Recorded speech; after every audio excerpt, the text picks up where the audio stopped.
After a logging accident left Danny McBride paralysed, he never imagined he'd be competing on a world stage. Now this high-performance rower has his sights set on the 2012 London Paralympics.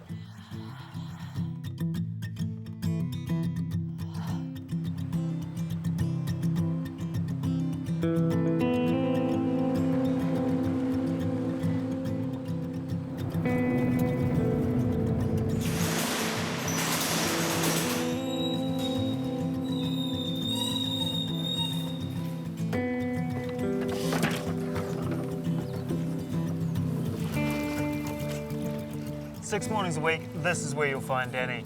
Training is about 10 k's up and back, and his training pace is about 30 strokes per minute. That means he's putting his oars in the water 1,800 times every session. Yeah, when I first get up in the morning, I used to first quickly check outside to see what the weather was doing, but like one of my coaches said, if you're worried about getting wet, you're in the wrong sport. It is nicer on a nice day, but it doesn't matter if it's raining or rain, hail or shine, we're out there training. Every training day is different, and today, Danny and his coach work on quick, strong starts.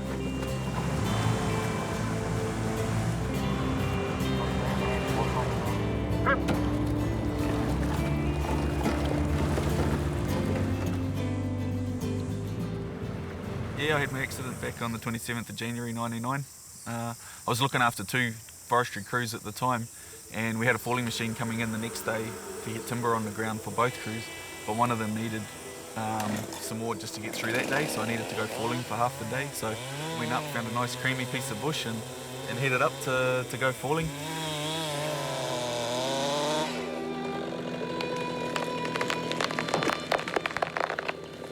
I was just about finished my first tank of gas and had a look at my saw, got enough for one more and sort of started walking over to the next tree. There was a rotten tree standing probably 6 or 8 metres behind the line of trees where I was working, and the vibration of the trees that I was falling caused it to tip over. It hit me from the side, knocked me over, and as I was sort of falling down to my knees, I could hear my back breaking. If it had landed on me and it had been under the tree, or it could have easily killed me, or I could have been trapped under the tree with a lot more injuries than what I had. Coach Norm Charlton is wrapped with Danny's performances so far this year. I just got to keep working on the straight arm. Well, that hand is washing out quite easily, so you need to keep working on that. Keep it high. What do you reckon the main differences are between coaching me and coaching an able-bodied rower, no? Possibly the recovery fact, that you need more time to recover. It was a bit of a quick learning curve for us last year, wasn't it? It was, yep. At National Champs this year at Ruataniwha, it was the first time Danny's been to Ruataniwha. There's time that day against the rest of the good athletes that raced that day. Danny was right amongst it. I pretty much knew straight away that it was a spinal cord injury, and there's not a lot you can do about it. There's fear and you're scared because you haven't been found yet, you're just lying there. If you could turn back time, you would, there and then, but you can't, so you've just got to deal with the situation. For me, it was just getting through that time till someone got there. Yeah, I think I did a lot of my grieving in that hour in the bush. Like, I'd almost come to grips with it, you know, like, yeah, an hour is a long time, and I guess I just wanted to carry on, move forward. 2 young children and a partner at home. You think about them and just trying to control the pain.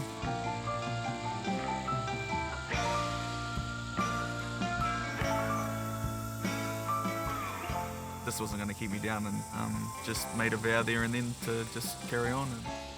After his accident, Danny was not content to be an also-ran. Less than 2 years after he started rowing, he is one of the top athletes in Rowing New Zealand's elite squad. In competitive rowing, a mathematical formula is used to compare performances from athletes with different abilities and rowing in different conditions. You can see the wind gusting down the lake there, it's quite strong, so it's going to be slow times. He's shown that he's been consistent, and he's where he should be, and he's holding his his hand up to say that he's the best in the country, so he's doing everything right. Rowing is also the poster sport for inclusion. With adaptive rowing, there's 3 different categories. There's a 4, which is mixed, 2 men, 2 women, with minimal disabilities, like a below knee, or I think it's 3 fingers missing on one hand, that sort of thing. And then there's the double, which is also mixed, and that's trunk and arms. So they have full use of their trunk, so that might be double amputees or single leg amputees. And then there's my category, which is the arms and shoulders category. We have to have a strap at nipple height around our chest to stop us, so it is only arms and shoulders only. And we also have to have the pontoons on the side of the boat for stability. And with the pontoons, they have to be, when the boat's sitting in still water, both pontoons have to just be touching the water. So that's checked before each international regatta, and they will, the coach and myself always make sure that it's legit anyway, so that when we do go out to race or train, that we're training in the same conditions that we'd race in. Danny chose rowing as his competitive sport because of the strength, physicality and perseverance it demands. I'm a guy, I'm kinesthetic, I'm hands-on. I try not to overthink the brain too much. I switch on when it's race time, or half an hour before the race when we get on the water. I try and switch on then. I try not to dwell too much about it beforehand. The first night when I was in hospital, the surgeon came up to me and said that he was going to operate on me that night. And I just said to him that I just wanted him to be straight up with me the next day and let me know exactly what the prognosis was and what the chances were. And he came and saw me the next morning and said the operation was a success, but there's a high probability that you'll never walk again. I didn't really know what to expect. Never met anybody in a wheelchair before, and didn't really, I'd seen them around and that, but hadn't really taken a lot of notice, I guess. I found out from the nurses and that I'd just be heading up to the spinal unit once the injury was stable, and that's where all the rehab would start, and get back on my feet, so to speak. Yeah, I was out of the spinal unit in 6 weeks, and I was pretty strong and fit, and the transfers and all that side of it were pretty easy to pick up. Probably wasn't doing them technically perfect, but got through on brute strength and perseverance. Yeah, since my accident, I've done so much. Like, I've travelled to so many places. I've represented New Zealand in 2 sports, basketball and now rowing. And I was captain of the basketball team, and first time I got into the team, and just the people I've met and the places I've been, and I think it's been a great journey, really. Don't really recall thinking about work a lot. But in the weeks and that followed, I did, and my boss had said straight away that they'll, after I'd had the operation and that I'll have a job for you, and you don't have to worry about that side of things. So we know you're a safety officer, but what does that mean, and what's your hands-on day-to-day approach? The main part of my job, I guess, is making sure that the guys get home safe and sound every day. To me, that's a big part of it. I had my accident working in forestry, and don't want what happened to me to happen to anybody else. And we have what they call a hierarchy of controls, and you either try to eliminate the risk, isolate it, or minimise it. I guess you have all these procedures in place, but how do you stop that happening? It's all about the training and selecting the right person to do the right job. Tree falling would be one of the most dangerous jobs in the forest, and it's making sure that when we send someone up, that we know that they're competent, that they can do the job properly, that they've been trained correctly to do that job. And then we also do regular auditing on the guys that are falling all the time to make sure they are doing everything as they're meant to. Out of the car so many friggin' times.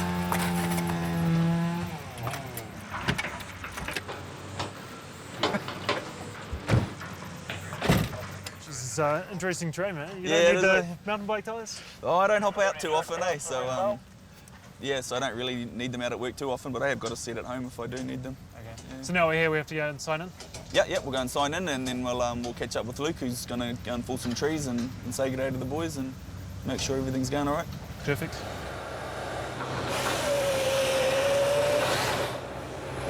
how often do you get out of the office and down here, mate?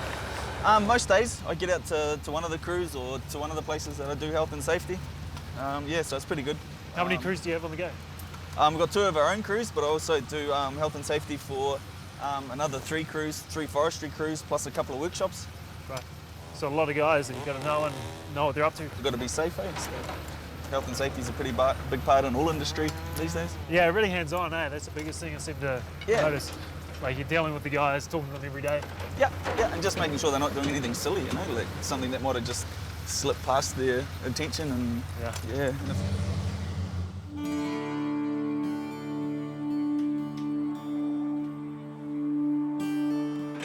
First thing is get some food and that into me, and usually an hour before training is the recommended time to have food. So get some food into me and then head off. That was one of the biggest learning curves, I think, when I met with a nutritionist. I think I was eating the right foods, but it was more about eating them at the right times. It's about fuel before training and then the right foods afterwards to recover so you can train again in the afternoon.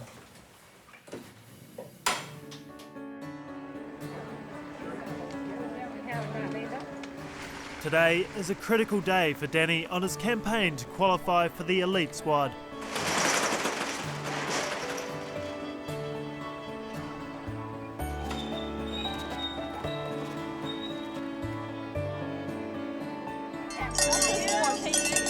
Oh yeah. What do you reckon out there? Yeah. Nasty side wind, eh? Yeah. I think being a bushman helped me for the rigours of rowing. It's a big thing when you're still able to focus on the task you're doing when you're physically fatigued. You're still mentally onto it. Like falling trees 5 days a week, 8 hours a day. Come Friday afternoon, you're getting pretty tired physically, but mentally you still have to be switched on to make sure that you're still doing everything properly. And I think rowing's the same. You still have to be mentally switched on to make sure you're still doing everything right to that last second, that last metre to get across that line and try and get in front of everyone else.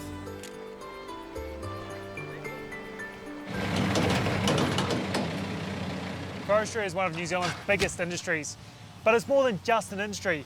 It's like it's got its own culture where physicality and strength reign supreme. For the guys working here, this is more like a way of life, but it's a way of life that comes with risk.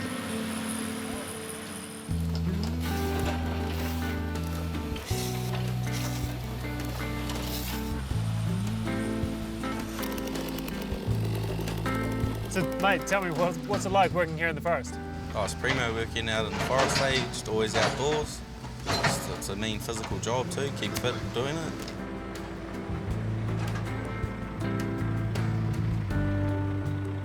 And it's awesome to see Danny down here doing his thing. What's he like as a safety officer?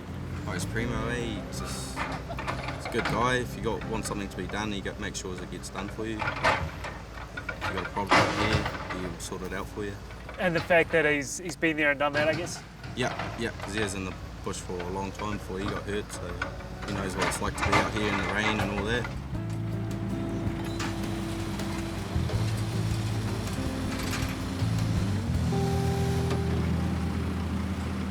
The fact that you had such a serious injury and now you're back as a safety officer, is there a sense of irony there?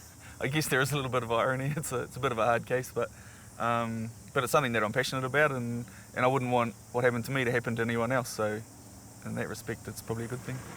So, having been there and done that, do the guys respect you more? I think it's positive. Like they know, because I worked in forestry before. I know the ins and outs, and I know when they're trying to pull a wool over my eyes, and I know what's going on, and I get a positive reaction. It's pretty good. How important was it for you to get back into the industry? It was something that I really like. I love the industry, so it was important for me to be able to continue doing it. Like I could have gone into other industry, but it is something that I love. So it was pleasing and rewarding to get back into it. And we'll just go in our assigned lanes. C4, 4 for the double. And Dan, did you have a lane assigned? I think nerves are good. They do get your heart rate up and they get you thinking about what you're doing. And just before the race, I will just try and breathe and just really concentrate on the process then and there, not what the result's going to be. When I'm sitting on the line, I just think about breathing, maybe visualising the start. Big, powerful, long strokes, short, choppy strokes, and then lengthening out. I'm trying to get the boat going fast.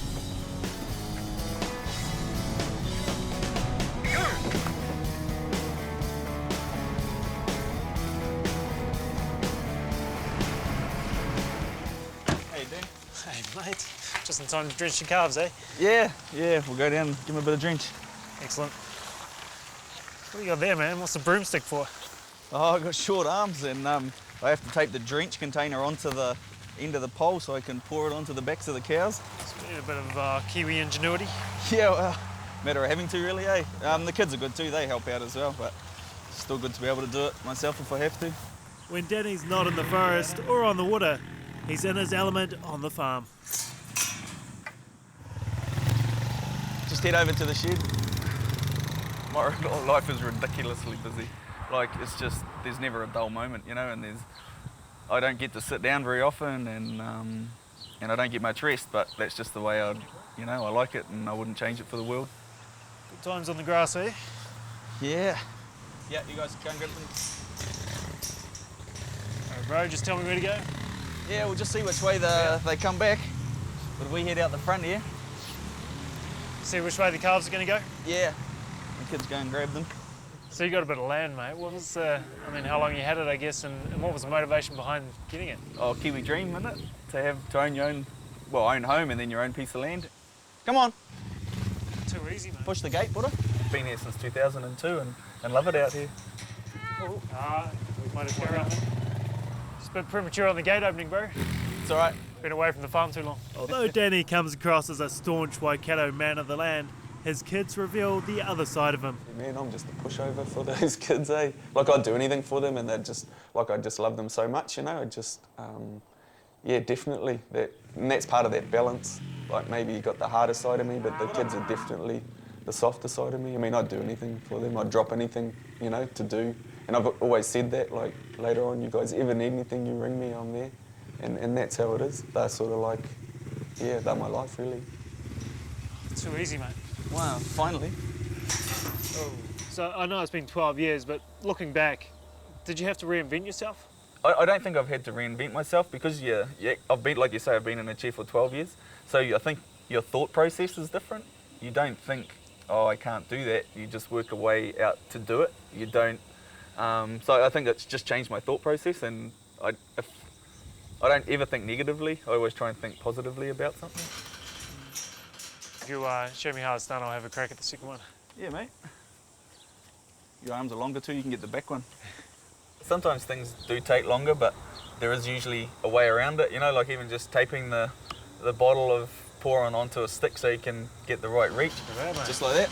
And it's just a real simple fix once you think about it. And I think that's all you have to do is just think simple, and things usually come good. There must have been some dark times, and what was that like, and how did you get through it, really? Yeah, I guess there was some down times, but one bit of advice I would give is to ask questions and to talk to people about any issues that you have. I just remember when I first started playing wheelchair basketball, just talking to those athletes and other guys playing basketball. I mean, firstly, it motivated me, seeing other guys in chairs with similar disabilities doing so much and being so mobile and all that. But any little problem that I had, whether it's just a urinary infection or anything, you just talk to them about it and they go, oh, that's no problem, you just do this. Or, you know, you just learn so much talking with other people with similar disabilities. A lot of people are pushing for spinal cord research. Where do you sit with that? I think it's good if it happens and maybe when it happens, but I'm not going to be sitting around waiting for it to happen. I'm going to live my life just the same that I am now. I'm not going to do anything different. And I'd like to see a few people have come out the other side of it and see what results they get before I put my hand up or before it was something that I was going to chase. How's that, man? Goldie, just like a pro.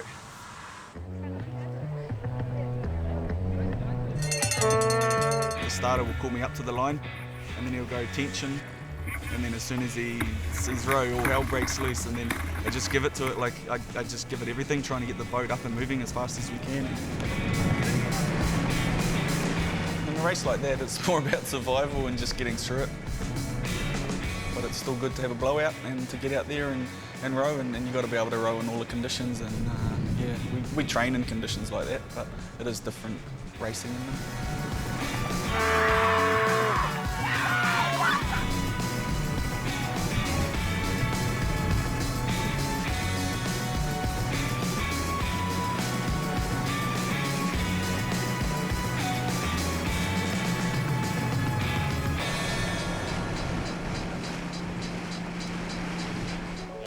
How he's going, but there's a hell of a wind out there. He's still maintain.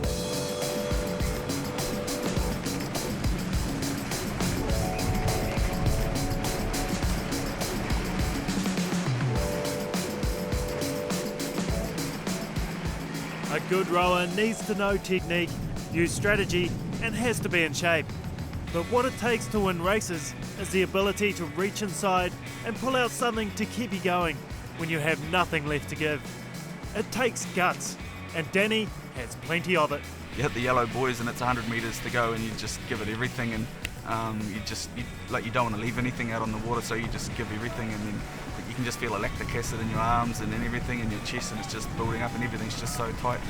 And then when you hear the beep to say you've gone across the line, you just stop, everything stops, and you can't even hardly lift your arms up, and it's just, you can't even pick the oars up. It's just, you just know you've left everything out there, and that's all you can really do. Despite racing against a double, he came in only a fraction of a second behind them. A good race, but will it be enough to qualify? All Danny's regatta times, together with his time trial time, will be considered for qualification. Danny medalled at the World Rowing Champs, of course, so he's expected to get through. But by the same token, at the beginning of the season, Rowing New Zealand basically say to the athletes, well, all bets are off. You now need to prove that you've still got the skills, still got the drive, still got the determination before they'll carry them through.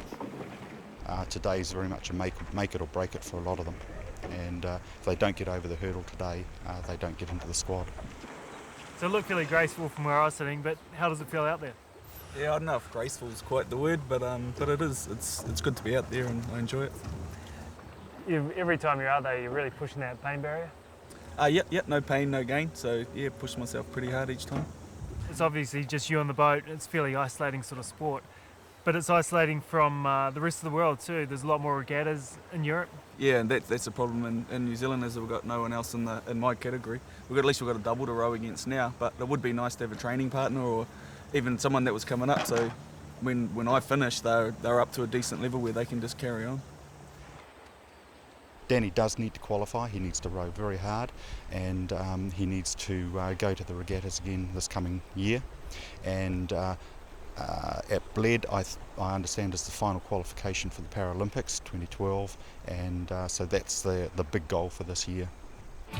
A tough challenge, considering most competitive rowers are about half Danny's age.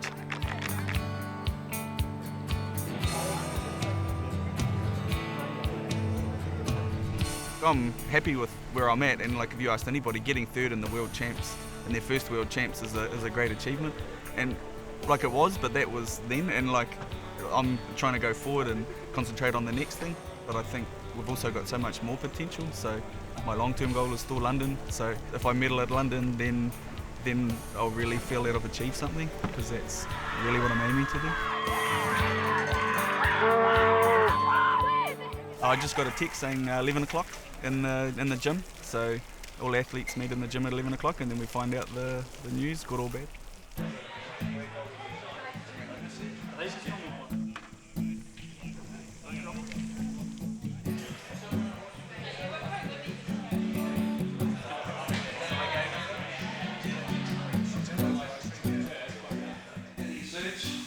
Coach Jess Lowe, Genevieve Barrett, Danny McBride. Ever the Kiwi bloke, Danny shows little emotion when announced that he has made the team. The under-23 team to attend the under-23 World Championships. Made it. I was a bit nervous, eh? Yeah, I made the team again to go to the World Champs at Bled, so I'm pretty stoked with that. I was real nervous, eh? Wasn't sure how it was going to go, because I was a bit disappointed with the race this morning, but happy. I mean, obviously they've gone on some history in that as well, and yeah, pretty stoked. So next is Monday back in training? Yep, back into it Monday, get a couple of sleep-ins and then back into it. I'm happy with my life, and I don't really know that I'd change it. If it meant, like if I got offered the use of my legs, if it meant that it would take away certain parts of my life how they were now, I probably wouldn't change it. Life's good. Right, Danny, come on, dig in there.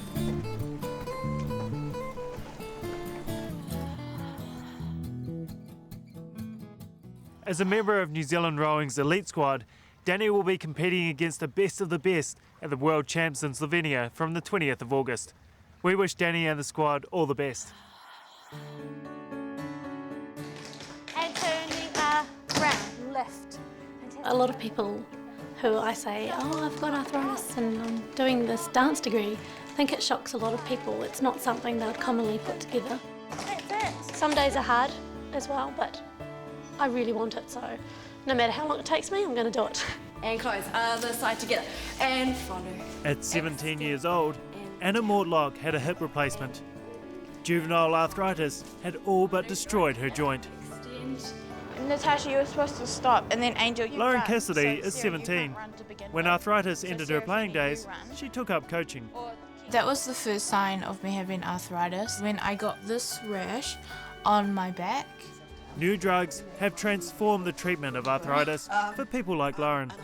Over the last 10 years, there's been a great burst of drugs which are specifically designed for arthritis. Melanie Sloan was told a career in teaching would be too demanding for someone with arthritis. So, of course, what did? I applied for Teachers College, just to prove them wrong. and obviously because I love kids, so I've just never looked back. Stomp, hop, down. More people than you think have got it and are going through it. You're not alone. Good girls. Left foot. Good evening and welcome to the 3rd Annual Attitude Awards. Whakalofa lahi atu, taloha ni, and as it is evening, good evening. Once again, we're ready to celebrate the achievements and potential of the thousands of Kiwis who live with a disability. Having a disability doesn't slow me down at all. When you're in a wheelchair all the time in sport, you can go out there and do things by yourself, more independently. Think about who deserves recognition. We want to show New Zealanders what people with disabilities are capable of. People with disabilities are no different. They're just the same people, just, enjoying life and doing what they love. Nominations for this year's awards are only open for the next 4 weeks. I am absolutely humbled by this award, and I want to thank my wife Rosemary, who's down the back there somewhere. Thank you. Check out our website, attitudepictures.com, for information about the 7 categories.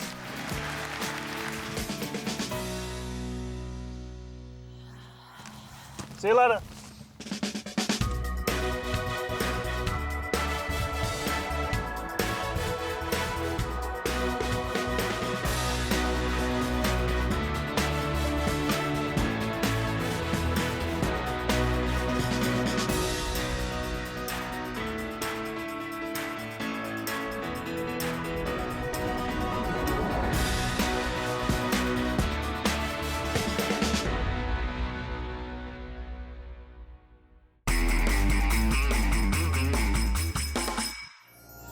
Attitude was made with funding from New Zealand On Air.